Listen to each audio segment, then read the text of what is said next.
Bom dia, gente. Muito obrigada, Elton, pela presença.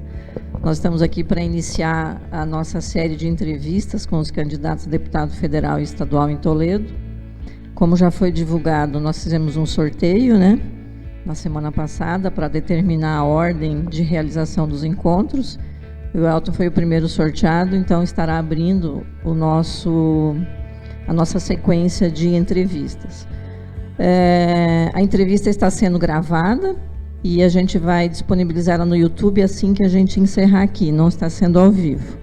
Nós fizemos o convite aos associados também da CIT, divulgamos na imprensa também, e o formato será o seguinte, Elton: você vai ter 15 minutos iniciais para falar sobre as suas ações, como candidato ou como não candidato, como representante da comunidade, quais são as suas expectativas para exercer o cargo. E aí a gente vai ter 15 minutos para perguntas, que a gente vai abrir aqui. Se eventualmente não houverem perguntas, a gente volta e disponibiliza o tempo para você novamente, tá? Mas havendo perguntas, a gente também tem que limitar elas a esse tempo de 15 minutos. Então eu abro para você se apresentar e falar sobre as suas expectativas e os seus planos aí. Fica à vontade. Então, bom dia a todos. Para mim é uma honra estar aqui, ser o primeiro a abrir esse espaço de debate democrático e construção de políticas públicas, que é o desafio maior nesse país que precisa de ter mais esperança. Nós temos esperança. Eu tenho orgulho de ter nascido aqui em Toledo, tenho orgulho de morar ali na linha Floriano até meus 24 anos, depois que eu casei, moro na mesma casa ali na Vila Industrial. Eu tenho o privilégio de ter sido eleito 3 vezes vereador em Toledo e 3 vezes deputado estadual. Sou muito grato ao povo de Toledo pela confiança já depositada. Cheguei a fazer, por 3 vezes, 17 a 20 mil votos para deputado estadual. Agora sou candidato a deputado federal, uma condição muito favorável do ponto de vista político, em função do grupo político que eu estou, por causa da densidade eleitoral que esse grupo tem. Eu tenho também grande satisfação de dizer, com toda confiança, com toda determinação, que estou no auge da minha carreira política e o Brasil precisa de mim no Congresso Nacional pelo meu perfil. Porque eu sou um perfil que dialoga com todo mundo, sou um perfil que tenho capacidade de interlocução para ajudar a resolver grandes problemas. Já fiz isso e vou passar a testemunhar que já foi feito. Eu tive aqui, se não me falha a memória, já no ano de 2003, no começo, 2003, 2004, quando já era deputado estadual. Eu fui eleito em 2002, numa chapa que elegeu 9 estaduais, eu fui o 5º mais votado. Ninguém contava comigo na eleição, nem meu partido. Me elegi, fui o 5º mais votado, fizemos 6 federais naquela eleição. Já no ano seguinte, aliás, naquele palanque, ainda não tinha nem tomado posse, o governador que foi para o 2º turno foi o governador Requião. Ali na Vila Pioneiro, o governador, no caminho vindo para cá, falava: governador, qual é que é a melhor demanda aqui que nós temos que fazer, Velter, já no ano que vem, se eu vou ganhar a eleição? Falei: duplicar Toledo Cascavel. No palanque o Requião falou assim: Velter, ganhando as eleições, primeiro ato meu será duplicar Toledo Cascavel. E ela começou já ali no ano de 2003, foi licitada, e está essa bela rodovia que integra as melhores cidades do oeste do Paraná. Naquele mesmo ano, eu vim aqui embaixo, primeira cooperativa de crédito aqui que foi inaugurada em Toledo, começou em Maringá, foi a Cicobi. Vim junto com o governador, eu tinha peso político e respeito político. Aliás, político, para ter respeito, precisa ser de confiança. Tem que passar estabilidade política, não ficar passando para um lado para o outro. Até o adversário respeita quando tem lado. Eu tenho lado, não tenho medo de me posicionar. Aliás, a democracia só é forte se a gente tem lado, tem posição. Vim aqui com o governador. E aí o povo, naquele mesmo dia, os jornalistas perguntaram: governador, nós precisamos do batalhão aqui da Polícia Militar. Aliás, fez 17 anos, fizeram até uma missa de ação de graças na catedral, não sei se foi ontem. Os jornalistas perguntavam por aqui: vamos fazer o batalhão? Ele falou assim, ele é meio tem a língua solta mesmo, mas eu respeito ele. É só para engraxar bota e coturno, eu não vou fazer. Mas eu não me conformava com isso. Eu, como sou especialista em desenvolvimento regional, sei do papel estratégico que essa cidade tem no contexto regional, porque aqui está descentralizada a estrutura pública do Estado e da União. Grande parte dos órgãos estão aqui. Nós temos dever político de apontar soluções para várias questões, seja ambientais, seja da agricultura, seja do comércio, que nós temos que identificar aqui. Porque aqui nós temos todas as universidades. Eu tenho convicção do que eu estou falando. Nós temos que parar de reclamar com o governador e presidente da República e apontar números e dados e ir lá convencer com informação, secretário de Estado, ministro de Estado, governador, se preciso for. Vou voltar no tema do batalhão. Não convencido de que eu sabia que precisava do batalhão aqui, fui na Secretaria de Planejamento com o De Lázari, que era o secretário de Segurança. O De Lázari, como é que é essa estrutura descentralizada da segurança pública? Perguntas bobas. Como é que funciona? Por que lá em Telêmaco Borba tem batalhão, por que tal lugar tem batalhão e em Toledo não tem? Ele não soube me responder.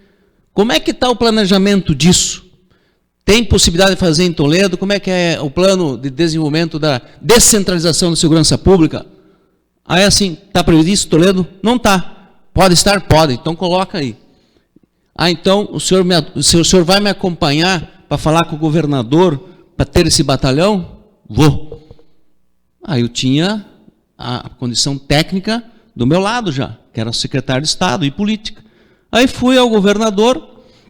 Dessa vez não foi numa agenda dentro do palácio, uma agenda numa vinda que eu vim com ele, com o secretário de Segurança, fomos para Medianeira entregar viaturas da Polícia Civil e Militar. No caminho falei, governador, falei com o secretário sobre planejamento da descentralização administrativa da segurança, por causa da autonomia e agilidade nos problemas de segurança do Estado. O De Lázari disse que tem que ter um batalhão por causa disso. Ele perguntou, é verdade isso, De Lázari? É, então manda fazer. Está aí o batalhão. Outra coisa, gente, relevantíssima. Eu exemplifiquei isso para vocês entenderem que tem que ter gente, tem que ter respeito e tem que saber fazer a pergunta certa para a autoridade que tem poder de responsabilidade em qualquer tema. Seja segurança, seja desenvolvimento econômico, seja saúde, seja meio ambiente, ou seja política de habitação. Gente, vocês viram que tem 2 universidades federal aqui, pública? 2, que formam engenheiros. A Universidade Tecnológica Federal veio em 2007, eu era deputado estadual. E a Federal do Paraná, que forma médicos. 2 estruturas públicas, quem estuda lá estuda de forma gratuita, e eu não tenho dúvida também que se Toledo cresce e se desenvolve, é uma das cidades mais atrativas para negócios do Paraná e do Brasil, é porque tem também essas instituições, essas públicas, as privadas, e todo esse sistema produtivo regional, local, que nós representamos o local, mas nós temos que irradiar o regional. Então nós temos 2 universidades federais, eu tenho orgulho também de ter articulado as 2, junto com todas as lideranças aqui de Toledo. A Federal do Paraná, que está dentro do Bioparque, ela é hoje o maior atrativo de negócios de Toledo, porque uma universidade dessa, que tem mais de 100 anos de reputação no mundo, é a melhor forma de marketing para atrair negócios, junto com outras universidades que estão sendo colocadas lá dentro do Bioparque. Eu falo isso com convicção, porque me especializei em desenvolvimento local e fiz mestrado em desenvolvimento rural sustentável e sei por onde passa o desenvolvimento de uma região e de uma cidade. Tenho segurança científica de como induzir desenvolvimento a partir de políticas públicas claras, organizando os setores produtivos de acordo com a vocação daquela cidade, daquela região, de acordo com a cultura, de acordo com o tipo do solo, de acordo com a vocação daquilo que já é a iniciativa dos segmentos produtivos locais. E nós temos obrigação de promover desenvolvimento, apontar caminhos para isso. Então, gente, essas 2 universidades, o batalhão, e depois eu intervia dentro do Palácio do Planalto quando foi programado o PAC 2, o Programa de Aceleração de Crescimento. Lá, quando a Gleice estava na Casa Civil, que nós colocamos no orçamento da União a duplicação da 163, Marechal Rondon. Não terminou ainda, mas vai terminar, e foi programado porque tinha dedo nosso, tinha peso político nosso.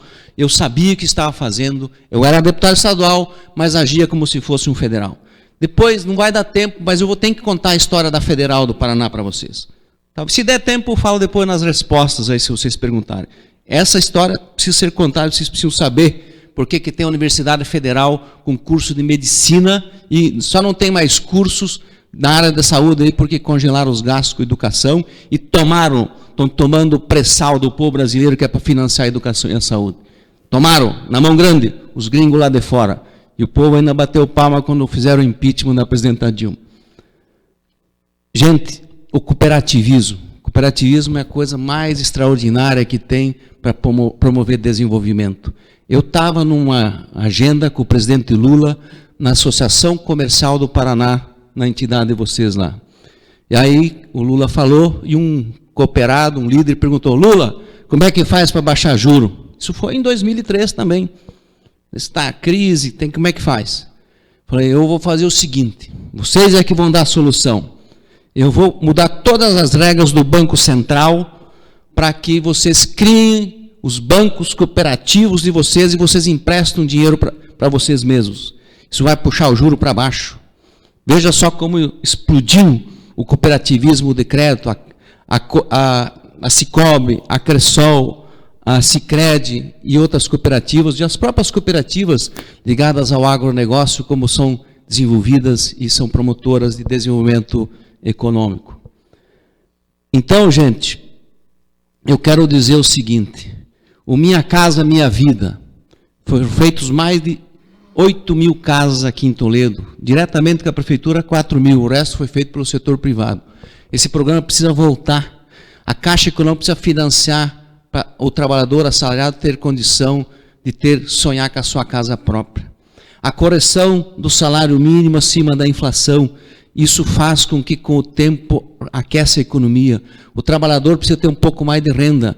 Nós temos que aumentar o consumo interno das massas para gerar expectativa de uma economia aquecida para o povo começar a respirar de novo, para poder ir no mercado e conseguir comprar, quem sabe, uma alcatra de novo, porque o povo assalariado lá dos bairros não consegue comprar mais. O povo está passando fome, e combater a fome a gente tem que anunciar em 1º de janeiro do ano que vem, o Lula, se ganhar as eleições, vai fazer isso, anuncia a maior compra direta da agricultura familiar, como plano emergencial para comprar comida que os produtores nossos plantam e colhem ou criam para tratar de pessoas. Aqui em Toledo é fácil de resolver.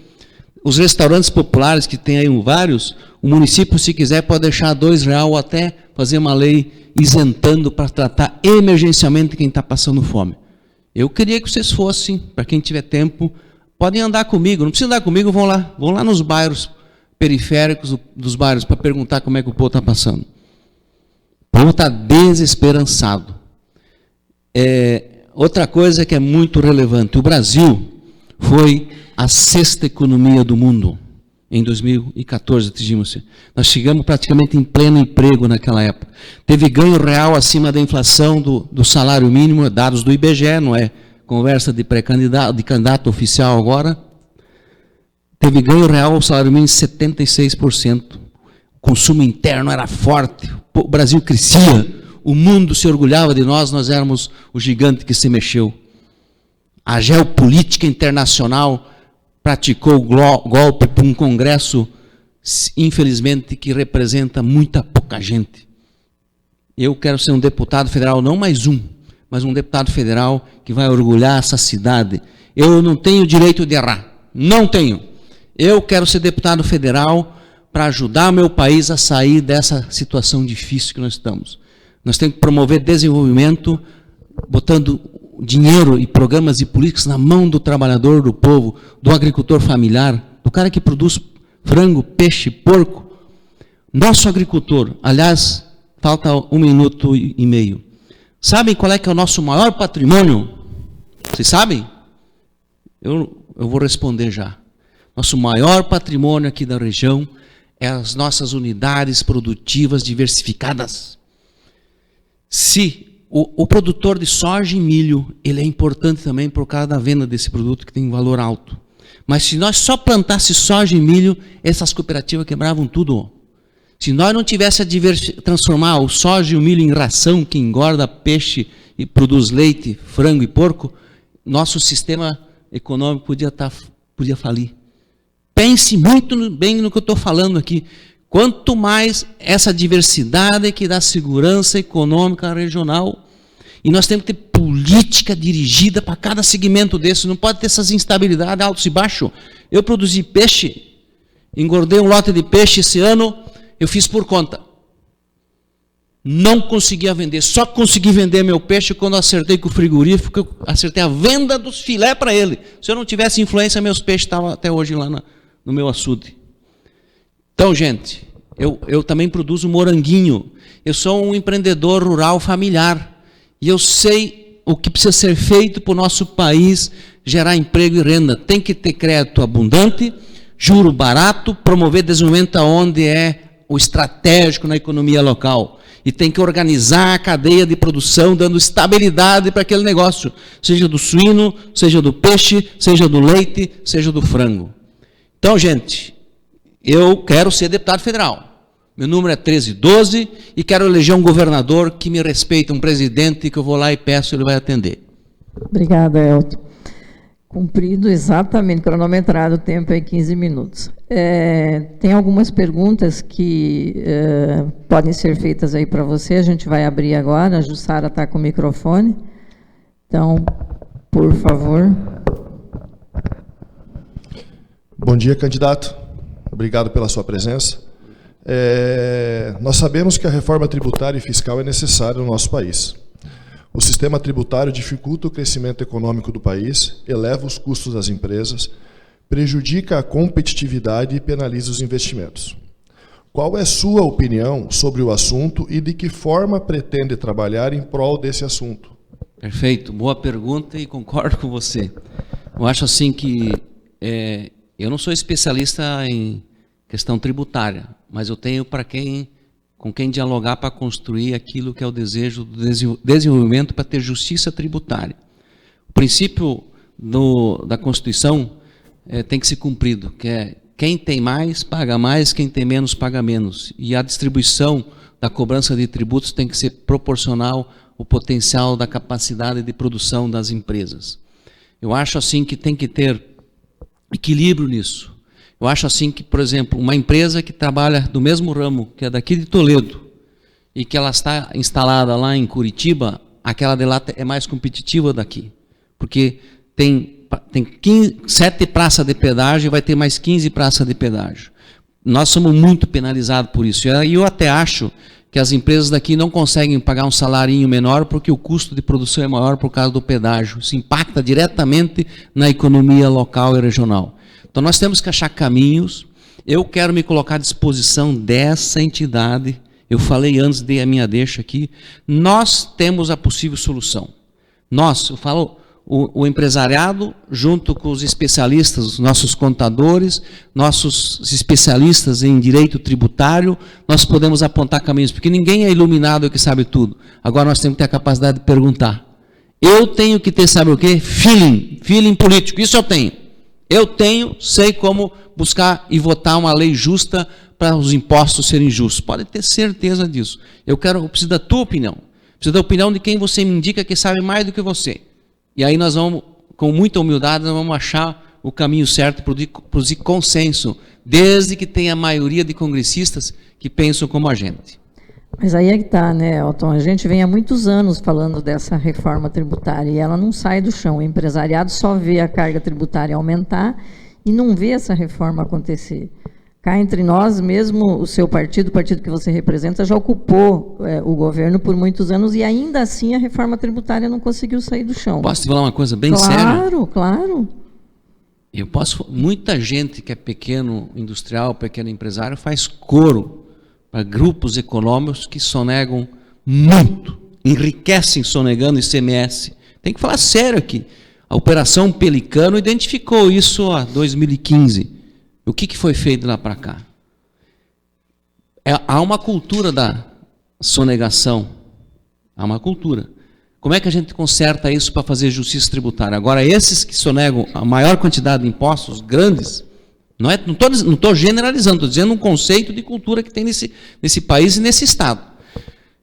Se alguns, para enriquecer, precisam sonegar bastante, fica mais caro financiar saúde, educação e políticas públicas, que falta esse dinheiro.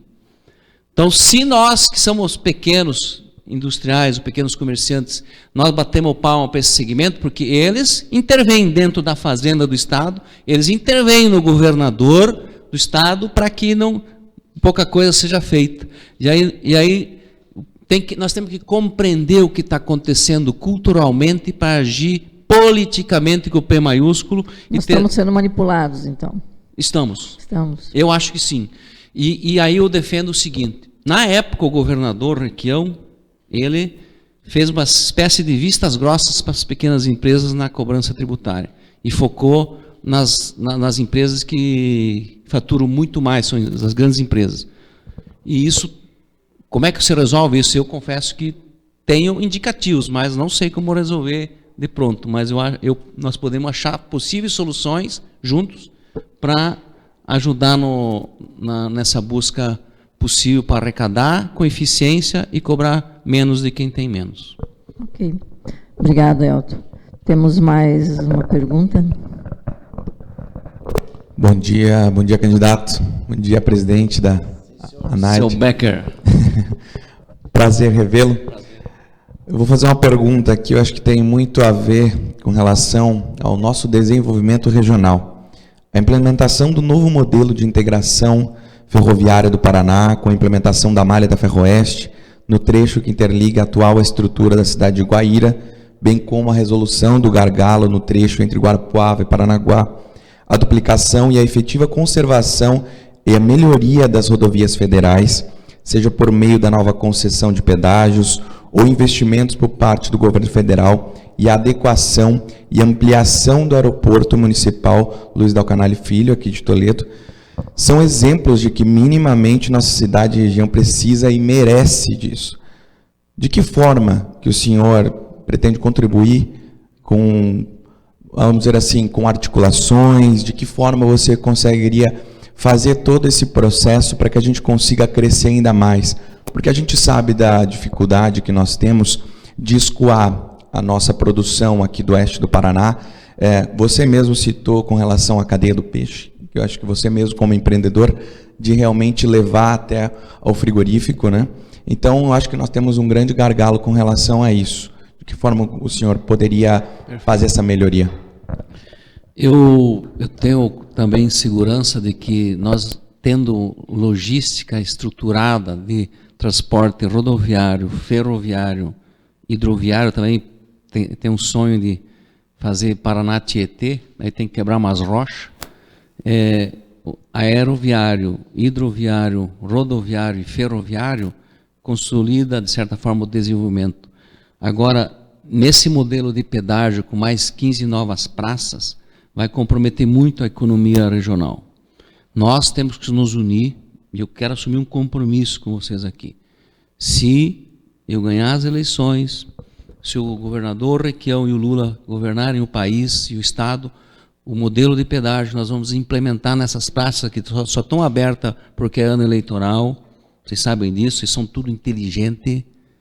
Nós vamos implantar um modelo de pedágio de manutenção. Aí sim, aí vou responder a tua pergunta.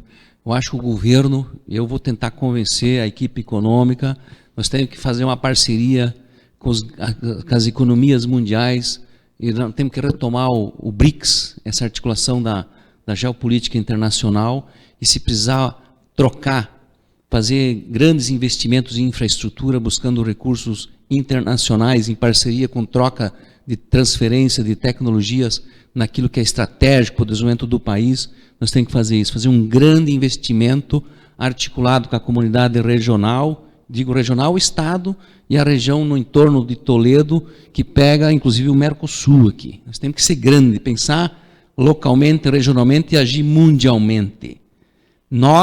Eu tenho essa visão. O meu mestrado é em desenvolvimento regional. Nós temos que fortalecer os blocos econômicos regionais, não tem que ficar brigando com a Argentina, com o Paraguai, com o Uruguai, nós temos que ser aliados dos negócios planetários. Tu acha que os outros fazem? Eles fazem isso. Nós temos que, se for bom para os americanos, vamos fazer com os americanos, mas se for bom para os chineses e para nós, vamos fazer com os chineses.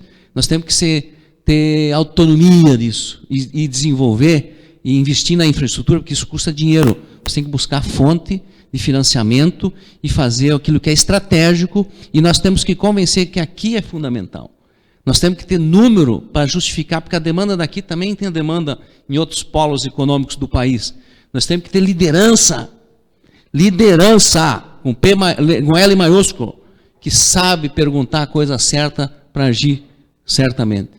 E então, Becker, você é uma liderança nova, tem um potencial grandioso. Podem contar comigo, eu já ajudei muito essa instituição, tenho diferença política, alguns tenho, mas eu sou previsível. Eu sou absolutamente previsível.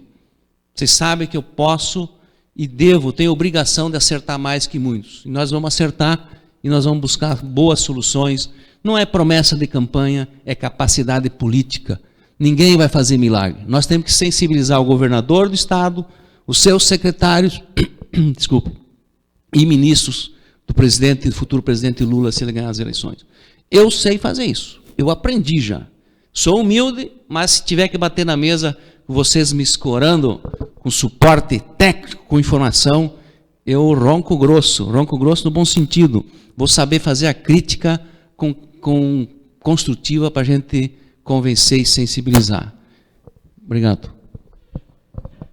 Elton, essa nossa questão institucional, ela visa justamente a gente criar esse canal de comunicação, inclusive para após as eleições, caso você seja eleito, a gente ter uma forma de ter contato com você e passar as nossas pautas. Inclusive, aqui ao final também, a gente tem um documento que a gente pretende te entregar com essas pautas de reivindicações dos empresários. Nós representamos mais de 4.400 associados aqui em Toledo.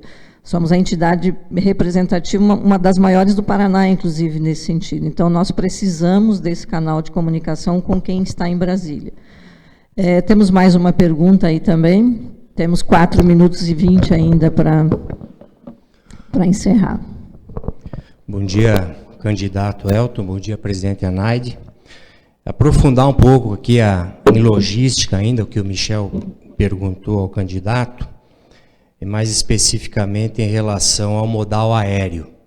Nós temos aqui numa cidade próxima, aqui vizinha, um aeroporto com uma boa estrutura, um investimento vultuoso feito aí nos últimos anos, muito por articulação política, a gente sabe disso, porém com problemas em relação a pousos e decolagens em função da localização geográfica ali da própria pista. Já o nosso aeroporto aqui de Toledo é considerado um dos melhores do país no quesito de pousos e decolagens, porém carece de melhoria na infraestrutura e na construção de uma possível segunda pista para termos mais opções de voos. De que forma o senhor poderia auxiliar sendo eleito, para que esse anseio, principalmente da comunidade empresarial, fosse alcançada, viabilizando uma melhor estrutura aí para o nosso aeroporto municipal? Obrigado pela pergunta. Nós tínhamos um plano de desenvolvimento da aviação regional. Foi ainda no final do governo Lula, e ele tinha previsão inclusive de segunda pista desse nosso aeroporto. Tinha um dinheiro lá que tinha um fundo que era para fazer isso, inclusive para subsidiar combustível para tornar viável os voos onde não tem tanta demanda de passageiros. Isso é possível fazer. Esses princípios já estão definidos. Eu vou trabalhar para o governo federal retomar esse programa de desenvolvimento da aviação regional. Isso passa, obviamente, por a gente mostrar a estatística e mostrar a viabilidade do nosso interesse. Eu serei um aliado de vocês nisso. Vamos buscar os doutores aqui do mestrado em desenvolvimento rural de Marechal, desenvolvimento do agronegócio aqui de Toledo, os economistas nossos. vamos botar estatísticas, que aqui tem gente que podia ser ministro pela formação que tem, pela visão que tem. Então nós que temos que ser meio que ministro de Estado, usando a nossa inteligência regional para convencer o governador, se precisar, ou aqui nesse caso vai ser, na minha visão, considerando a fonte, essa fonte do desenvolvimento da aviação, está em Brasília, está lá. Então nós tínhamos na época, eu me lembro o negócio da aviação civil, eu ia lá de vez em quando conversar, porque eu tenho obsessão por isso também. Essa questão da infraestrutura, para mim, é estratégico. Resolver um negócio dessas outras coisas vem por conta. Então nós temos que dar essas condições para a nossa gente, eu acredito nisso, vocês têm um parceiro nisso, porque eu gosto desse tema e vão trabalhar fortemente nisso. Sem contar que a gente tem novas matrizes econômicas, né, no nosso município, como o Bioparque, por exemplo, para o qual é realmente estratégica essa questão da aviação também, né? Trazer novas mentes aí para o nosso estado. Elton, nós vamos encerrar. Se você quiser só fazer as suas considerações finais, tem 1 minuto aí. Parabenizar a CIT pela iniciativa do deputado local, tem que se eleger alguém. Eu quero me colocar na lista de vocês. Já estou na lista de vocês, porque senão eu não estava aqui. E vocês podem contar comigo. Vocês têm um irmão de bandeiras e lutas que são coletivas. E vocês têm alguém com formação, inteligência política que sabe aonde pedir e como argumentar. Contem comigo. Eu quero ser deputado federal para orgulhar essa cidade. Aliás, essas universidades que vieram para cá, não teve cidade do Paraná que veio. Eu tive peso nisso. Pode ter certeza. A hora que dá um tempinho eu vou contar por que veio a Federal do Paraná para cá. Isso foi tática. Quem tem tática consegue muita coisa. Muito obrigada, Elton. A gente vai assinar... 13 e 12, gente. A gente vai assinar o documento. Clayton, por favor, traz para cá o púlpito aqui. E aí nós deixamos uma via contigo e esperamos revê-lo após a eleição, então.